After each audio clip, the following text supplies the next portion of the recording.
Hello, everybody. Welcome to the Mikey Likes You podcast. I am Mike Catherwood. I'm the Mikey who likes, and you are you who is liked. I'm liked too. You're liked. I'm joined by my very special co-host for the day, my daughter, Magnolia Moon Catherwood. Hello. Hello. I'm very excited to be here today. Look at the camera, not at yourself on the screen. Okay, mister. So today's going to be a Q&A, and Mama is working. She is working in New Orleans on her amazing new show, debuting in just a little bit in like October, the Winchesters. I'm excited for her to come back because, of course, she's having so much fun, but I miss her. Yeah, we both miss her. We both miss her. Yeah. But I've been getting along with this guy. We do pretty good together, you and me. Yeah. You know? Spend most of the day watching Three Amigos. Shh. No, I mean, you mean reading books and totally. Playing chess. Reading books, playing chess, chopping up Barbie hair from Barbie mannequin heads. Sure.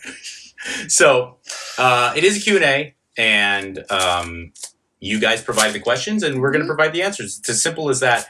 Before we get started, you know, the audience may notice, consistent Mikey Likes You viewers may notice a different studio today. Do you want to give us some background on where we're recording? Sure. This is my playroom. What am I talking about? This is my art studio. I used to use it as a playroom until recently. I just got rid of like 600 things. 600, yeah. Basically. And it turned into my art studio, and I don't know if you can tell, but I love Harry Potter. So it's now my art studios. All right, so listen. Listen here. I'm excited to use this Me too. new art studio, as you put it. It was your playroom, but then you got a little old, right? And you're like, I need to set my game. Got too old for a playroom. Does it excite you to be getting older and have different tastes and stuff? Because, you know, I mean, we've talked about it.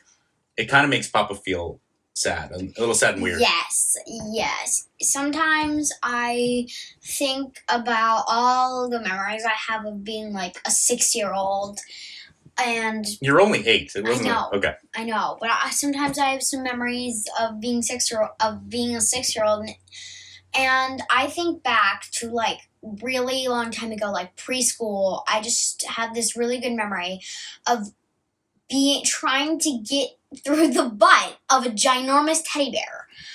That is one of my terrible memories, though, but it's kind of funny. What were you hoping to do getting through the butt of a teddy bear? I kind of wanted to get inside the teddy bear. Oh, do you think there was like organs inside? Like control the teddy bear. Like use it as like a costume. Full costume puppet. I am a teddy bear. Something like that. So I see. I have some really fond memories of being little me. Does it bug you that I get sad that you're getting older? Yes, absolutely. Seriously? Like it makes you... What do you mean? Like, explain. I mean, like, usually, like, you're just like, when I say, like, I'm almost 9, you're like, oh, but I'm so sad. You're almost 9. You're getting so old. I'm like, I'm 8. I am still a kid. Until you are 20 or 19, you're still a kid. Yeah. And I'm like, I'm gonna be a kid for a long time. I understand, but the older you get, the more I feel like you get away from little baby stuff, and little baby stuff was special to me because when you were a little baby, you were much more reliant on me. But I don't puke on you anymore. No. I mean, look, there's big advantages. You don't poo on me. You don't puke on me. I can have a conversation with you. Yeah, no, that's honestly been the greatest thing is that Thank Audible. we have full on. We have a relationship, you and I. You know, we're buddies, and we're not real buddies because I'm still your father, and I mean... You're always going to be my father. Right, no, and I have to impose discipline and rules, and, like, your friends don't do that. But my point is, it's been amazing. As you get older, we have a real relationship. We have conversations. Yeah, and sometimes most of the time, I take you as a 5-year-old. Well, that's true. You're lucky that I have... 5-year-old father here coming through. Yeah, I'm very adolescent. But... The sad part to me is that even though there's amazing stuff that comes from you getting older, The sad part is that you're more independent. You don't need me as much. Yeah. But according to you, you're going to live here forever. So Yes.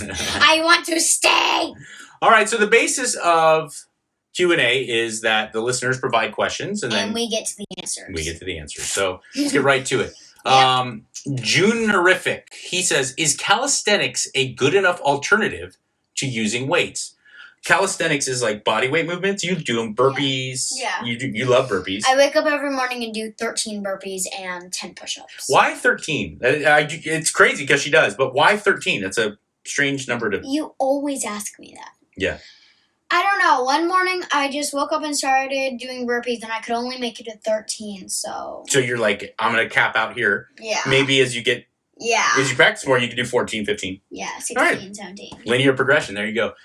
Push-ups, burpees, anything you do, exercises you do with your body weight. Those are calisthenics. And in one regard, they're definitely a great replacement and an alternative. In fact, in some ways, they're better because you get to develop relative strength. You can be incredibly strong in, say, like a pull down. But if you can't do any pull-ups, it's a real sign that your power to weight ratio is far too low. Meaning, look, you got to lose weight.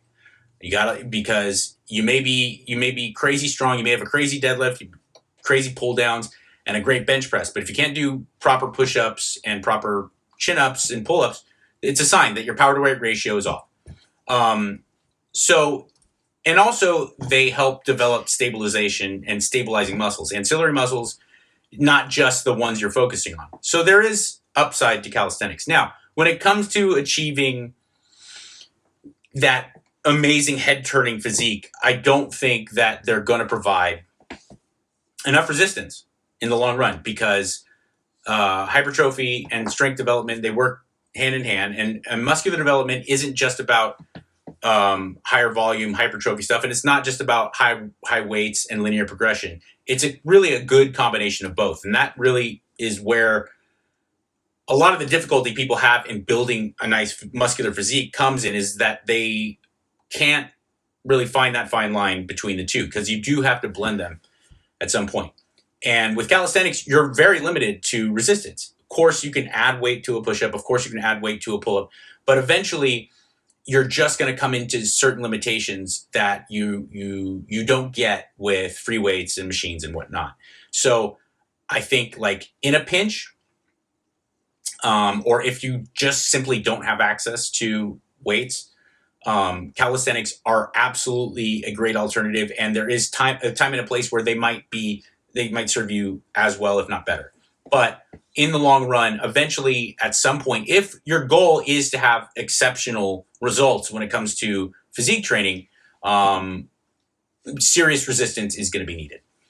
All right, next question. All right, this one's actually for you too. So, Sirbas says, what do you and Magnolia like most about the new farm life?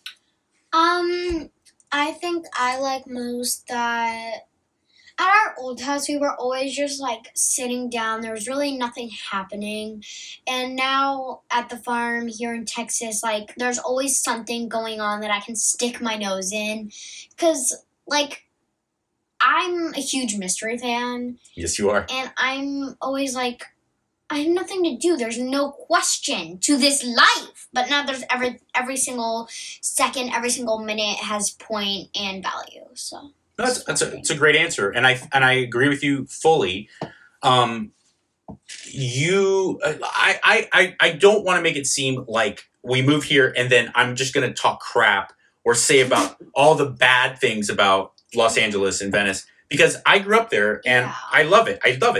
was literally born and raised in Los Angeles. No, you were born and raised in Venice Beach. My wife did a home birth. You were born by the canals in Venice Beach. Yep. And then you were raised there. So you're that girl, and I love the beach. I love driving. I love the Dodgers. I love the culture. I love graffiti art and Mexican food. I miss getting wiped out by the waves. You do. You do. You were just saying that the other day. You're like, we live pretty close to Lake Travis, and we were at the lake it didn't cut it. It wasn't the same, right? Yeah, I was that kind of kid that didn't know how to dive into the waves. I would just get wiped out, get back in, go into another wave. Yeah. Sam, very similar to your papa surfing. But here, look, back home in Los Angeles, Magnolia's right. Because of an urban setting with high amounts of population, a lot of life becomes automated. You need that. You have to drive most places because it's so spread out. There's so many everywhere. There's so many people that you end up kind of living in this artificial environment. As far as like the human brain, I don't think was created to be surrounded by 14 million people. Out here. And I don't think it's just by virtue of being in the state of Texas. I think living on a farm with land, we have enough land that it makes life so much easier. And harder at the same time, though. True. Like, right? I mean, keeping chickens alive and preventing them from getting eaten and learning how to nurse them back to health when there's medical problems. And preventing my cats from sleeping over my mouth so I can breathe at night. Very true. But, I mean, wouldn't that be able to happen in a populated place, too? Yeah, we didn't have cats. We couldn't have cats. Good point. Charlie was allergic. Yeah, well, and my dad and grandpa. Yeah. But my point being, every moment of every day provides challenges. And these challenges are very closely related to nature. Animal battles. Our dog Harry that we're looking at over here got attacked by a big predatory bird and it clawed his neck open. Yeah. And then I had to rush into action. We had to rush into action to save his life. And when he came back the next day, he had a drainer on his neck. His whole neck was like cut it. He had to get stitches but he's hanging in. Snakes ate our birds the other day. It got in and ate the little chickies. And then so now the ones in the infirmary. The ones in the infirmary. These little defenseless chicks. And I have to then snap in action. We all get together and figure out, okay, how do we prevent these snakes from getting in? Then I have to build new chicken sheds and I have to build extensions on the guinea fowl shed. And this makes I have to build birdhouses. You have to build birdhouses. This creates catastrophe. But it also creates an incredible amount of meaning in your life because you're working with your hands and you're connecting to the world. Yes. And that's the thing I think I like the most about it. Yeah. Let's see here. Green Ranger asks, you bang essay? No, I don't bang. David Mentor, how do you deal with a partner, like a romantic partner, girlfriend, boyfriend, husband, wife? How do you deal with a partner that doesn't share the same thoughts on fitness, nutrition, one that doesn't care to eat better or exercise? What? Gloria. Moose. Excellent question. Maybe I can take it. It's an excellent question. I don't know that you do because I think if you have a partner, let's say you're really into training and eating right, and you're carefully counting your macros and your protein intake and the whole thing, you're weighing your food, and you have someone who wants to eat fast food every meal, you're not going to talk them into being like you. That's just not the way it goes. It's just like if you are not a big fan of drinking, you alcohol, you don't like it, you don't dig it, and you're married to someone who parties nonstop, loves it. Their favorite thing in the world is to get a buzz and go out and party. You're not going to have a conversation and make that person want to come to your side. The only thing you can do is continue to live your life. Don't let that person's other ways or other beliefs compromise yours. Live your life and hope that your partner sees that there's a tremendous benefit to being that way. Do you feel like that's kind of the way Mama and I go with getting you to eat healthier foods as opposed to junk? Yeah, I've always loved eating meat and stuff. Yeah. But a long time ago, my parents didn't really know as much that vegetables weren't the best for you. Yeah. So certain vegetables, my mom would always be like, come and eat the broccoli, come and eat the broccoli. And I would be like, no, I don't want to eat the broccoli. And then my parents finally found out that it wasn't the best. And I was like, well, I told you so. Well, but what I mean was like instead of mom and I constantly saying, like, you can't have donuts, you can't have cupcakes. You don't say that. Right. You're I not think that kind of person. what we do is we just kind of lead by example and try to guide you. And naturally, you found like, hey, yeah, donuts are great, but only every once in a while. They usually if my mom buys me like a bag of candy or something, I'll be like, how much can I have of this? And she'll be like, well, I feel like you can eat how much you think is good for you. And usually I found out that it's not the best to eat a lot. My dad and my mom are always saying that I was born with this thing where I can just like stop when I need to stop. Yeah, you have crazy, better self-control, especially with food. Better self-control than Bianca and I. She has. And it's crazy. Because she'll be like, Baba, can I have this cupcake? And I'm like, all right. And without me saying anything. I don't talk that way. I know. Look, listen, your impersonation of me is not very... Talk like me. Your impersonation like me is not very accurate. I don't say... I will look in the back seat and Maggie will have eaten half the cupcake and she's like, I'm good. Maybe I'll save for later, but I'm good. I don't really eat bread. I really don't eat bread. We lucked out with you because your tastes make it a little bit easier to... But here's my point. I don't eat cake. If you give me a birthday cake on my birthday, yeah, but you love frosting, so it's not like... Don't paint yourself out to be this Jack LaLanne here. But like 30%, like, no. 50%, no. 70% of the cake is cake.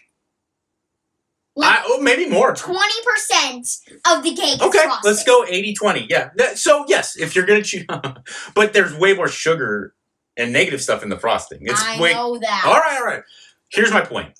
Getting back to your question. With things like that, how you choose... You're talking about an adult here. So your partner is not going to take well, I would assume, to you lecturing her or you nagging her or him. The best way to go, I've found, and this is my opinion, the best way to go is you do you, and hopefully someone who loves you and is constantly around you is going to see that provides you a tremendous amount of benefit, and it adds to your quality of life, and then subsequently something comes over. But another thing I will say is, like, watch out. Don't let someone bring you down. Getting back to the drinking is a more clear example, I think, for adults. If you're trying to like watch what you eat or trying to put your life back together, or really double down on a lot of responsibilities in your life, and not to their own fault. I'm not saying that they have to be like an alcoholic or anything, but if that person that you're spending the most time in your life with is constantly trying to push you to go out and party and you don't really want to, you have to be able to stand up for yourself. You have to, so do your thing, obviously be supportive and loving, but at the same time, understand your own boundaries. Don't just go out and drink and eat buffalo wings simply because your partner is trying to get you to do it. You have to be able to defend your own territory. You agree? Yeah, right. Definitely. This is a good question for both of us. I don't know how you're going to answer this because it doesn't really make any sense, but let me give it to you. Forever unamused. How has parenting changed you throughout the years? You don't know how parenting's changed me because you didn't know me before I became a parent. Yes. So, I mean, I became a parent when you were born. But it's also a question for me. Okay, how is that a question for you, though? Do you understand what I'm saying? How has parenting changed me? True. You don't know because you don't know me before I was a parent. True. But how do you think I've changed just in your life? Like, how do you think I've changed in 8 years? I know one thing. Okay. I think you have gone very far. From throwing hammers at your sister down the stairs. Well, I was like younger than you when I did that. I know, but I think you have gone very far. I've come a long way since I threw a hammer at my neighbor Matt McClure and my sister. They were trying to like get kissy. My sister's like, you gotta remember, my sister's a decade older than me, so it's not like my sister was making out when she was an infant. But she was like a freshman in high school, and she was sitting at the bottom of the staircase, and they were like kissing and like hugging and stuff, and I was like 5, and I was like, I do not like this one bit. You threw a hammer down the I had a hammer and I chucked it at him, and it went like the movies, and they're like, oh no, and they split. Right, it was like a long staircase hallway, and they split like this, and the camera went right down the middle, and it hit our front door and stuck in it. I was like, oh yeah. My mom was so mad. Grandma was furious. Anyway, okay.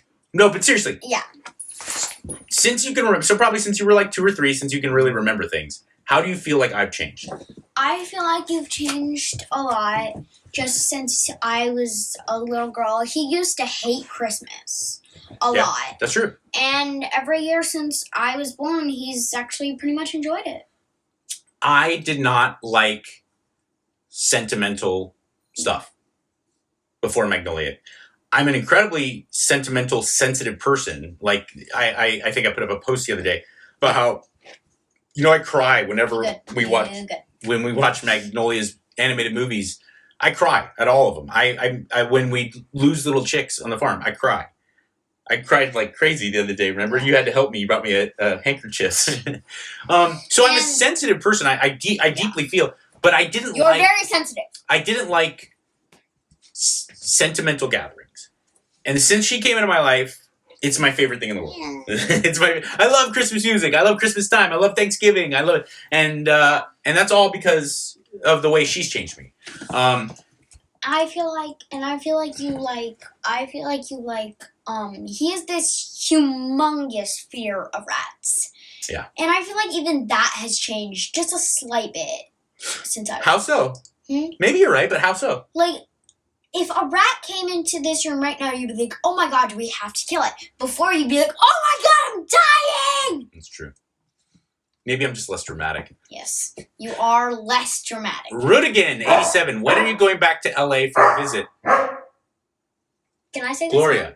Gloria, relax. Can I say this one? When are you going back to LA for a visit? Would love to hear you with Ellis and the boys again. Please. We are going back on the 7th. Of September. Yes. I have a dentist appointment and my cousin? Your cousin, my niece. Is getting married. My niece, Raquel, my sister's oldest girl, is getting married. And I'm really excited. I'm so excited too because I love Raquel. I love my niece. And I get to be a flower girl. You get to be a flower girl. And she's marrying the nicest guy. He's a fireman. Yes, he's a hotshot too. He's not just a fireman. He's a hotshot. He's one of those guys that gets dropped into the forests when the California wildfires happen. He's so nice, so sweet, and such a goofball. And always nice to me. So nice. There's no like macho BS with him. He's a good dude, and his name's Isaac, and I'm just so happy and proud of them. Raquel's really nice too, though. Yeah, Raquel's the best. Raquel's also a goofball. You can relate to that. So awesome. Not as goofy as her brother Mark. My nephew Mark is like Will Ferrell. He has worse jokes than you. I have great jokes. I know. That's what I'm saying. Some of your jokes are bad, and he has terrible jokes. I am going back to 7th with Magnolia. Unfortunately, I guess we can make it work. I would love to meet up with the Ellis crew with Tully and Kevin and Jason and Katie. But we're going back for that wedding, and then we're immediately flying back because we have a farm now. And but also, I have a dentist appointment. You have a dentist appointment. But the thing is like we can't just. This is kind of the one bummer about moving here. We can't just go do vacations. Like we have all these animals we have to keep alive. We can't just be like, oh, I want to go to California. Let's go. It's just like we gotta get someone to take care of the animals. We gotta board the dogs. Gotta board the dogs. You gotta make sure the cats have enough food. We gotta make sure my hamster has enough food. I mean, like, it's a whole process. And the birdies. But my hamster has enough food. I still would love to. I just want to make a point. Love Jason, Kevin, Mike Tully, Katie. I miss them. It's one of the things I miss most about being back in Southern California. I love seeing them every week. My friend. My best friend. Your best friend, Liv, yes. I miss Liv. Allie Raquel. Hi, Michael D. You live. Listen to a past episode where you gave us calculations how to figure out how much calories and protein we need in a day. I have lost 10 pounds since using this and tracking my macros on an app. Since I've lost weight, do I need to redo the macros to keep losing weight? Love you. Allie Raquel, first off, congratulations. That's awesome. Secondly, that makes me feel really good. I love knowing that in some way I could have helped. People are awesome. People are awesome. It's a very good question.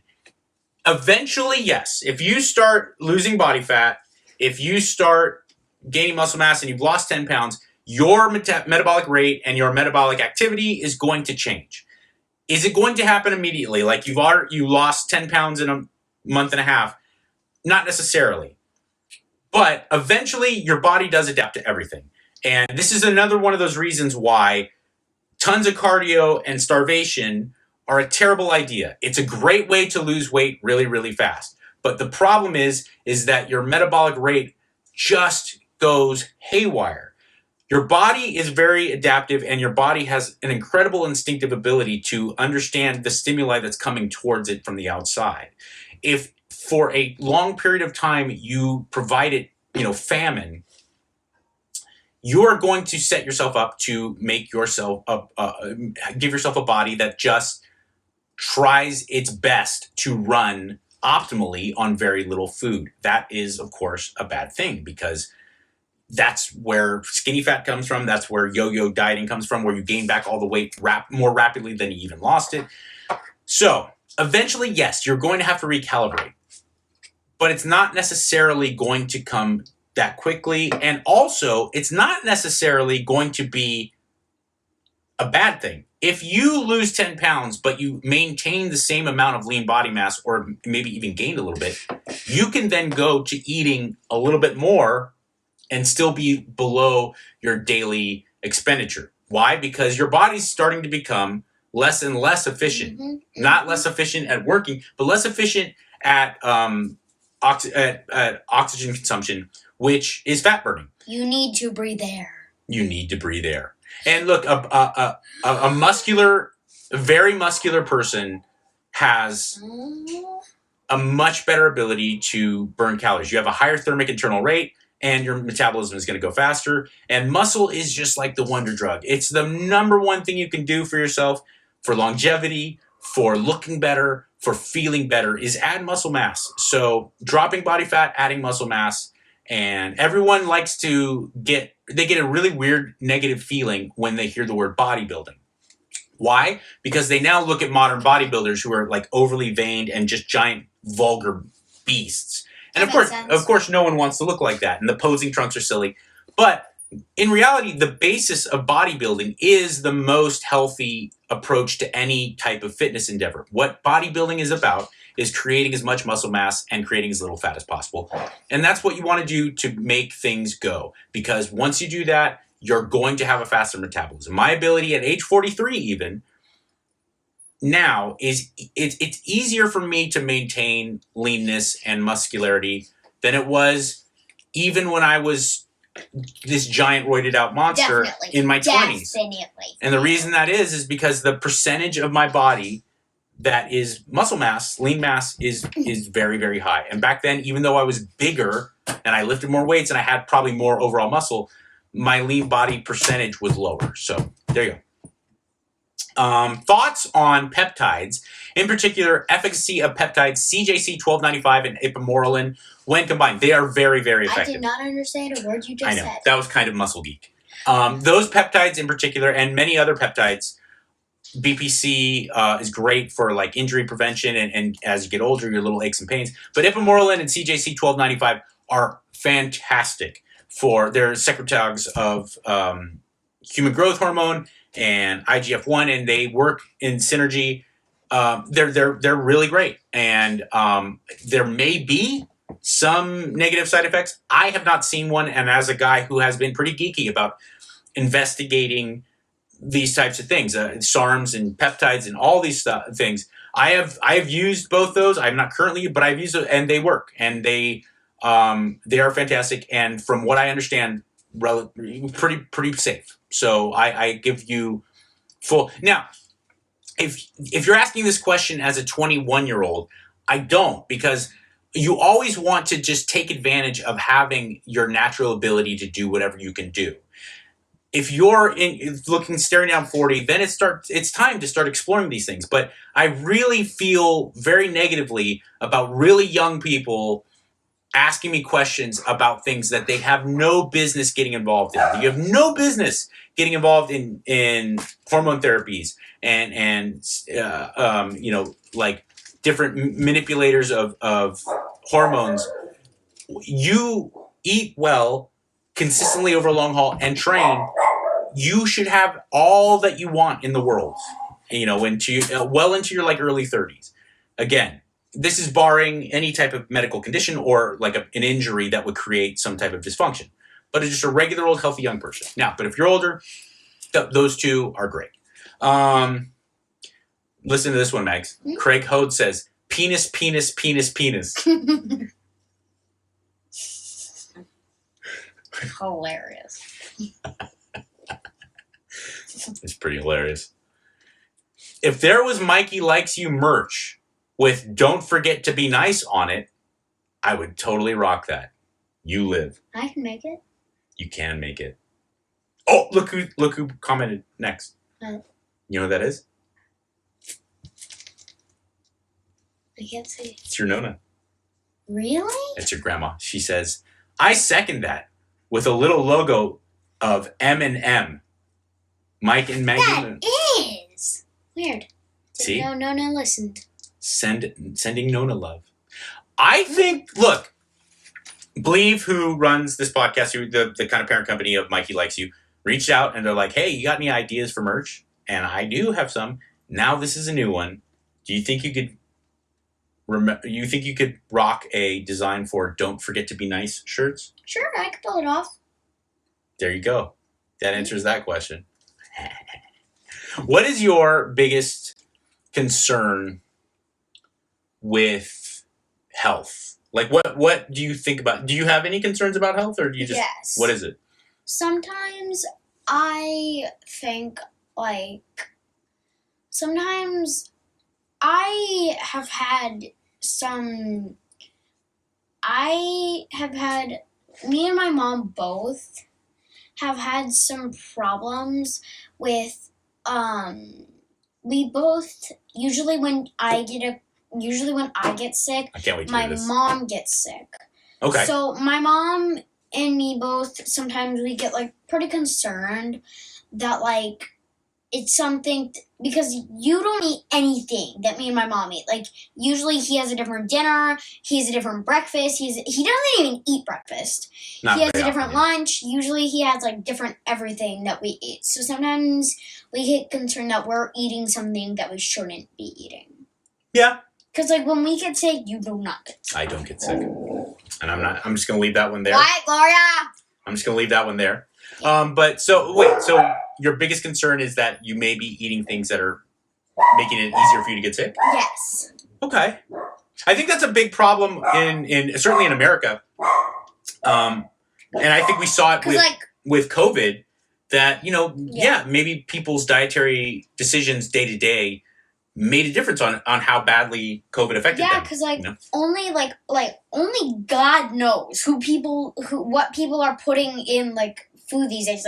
They could put ingredients on there, but maybe you're sneaking other things in. Nobody knows what's really going on. Nobody knows what's going on. It's Unless the Wild West. Unless you made it. Unless you make it yourself, right? But then there are two people get sick and then blah.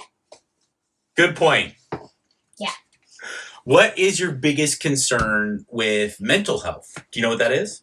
Yes. Like depression or anxiety? Okay. A lot of the time when I'm just at home and sometimes I'm watching TV and I'll just think right now I'm sitting here watching TV being perfectly healthy and people's minds are literally melting in places. Whose mind is melting? When TV stuff and phones and stuff. Oh, they okay. have their mind I thought I'm sorry. Your papa's a 5-year-old. So I thought you were talking about people's minds literally melting from wax from a flame. So you're saying that watching screens and stuff is having a negative effect on people's brains? Yes, and even TV and music is so much better than staring at a screen for 2 hours. Aren't you staring at a screen when you watch TV? Yeah, but TV's so much better than looking at a phone. Yeah. Okay. So certain TV, at least. But at least TV is someone writes a story and has a. Yes. Okay, yes. If I'm I'm sitting over here in Texas, say. Yes. I'm sitting here in this little Lego house. Okay, you're in the Lego house. In Texas. Okay. Watching Bugs Bunny. Yeah. And then there's someone over here in another Lego house staring at their phone watching TikTok. Their brain is actively growing smaller and smaller. And then I'm sitting here, my brain is still growing smaller, but at a much slower Bugs Bunny is a slower melt. Yeah, because it teaches you stuff. Like I know. Like the time you watched Bugs Bunny and saw that he dug a hole all the way to China and tried to dig a hole. And I tried to dig a hole to China. In your backyard. See? It has 5-year-old. I did try to do that. That's true. Okay. Now, you've recently gotten into reading. Yes. Right, and you really, like, you have your own chapter books and you read them and you're doing your thing. Do you feel like that makes kind of your imagination and your brain grow a little bit? Yes. Sometimes when I'm reading, I'll be reading, I'm like, this is so good. I'm in my own world right now. But somewhere across the country, people are just staring at phones, having their brain just like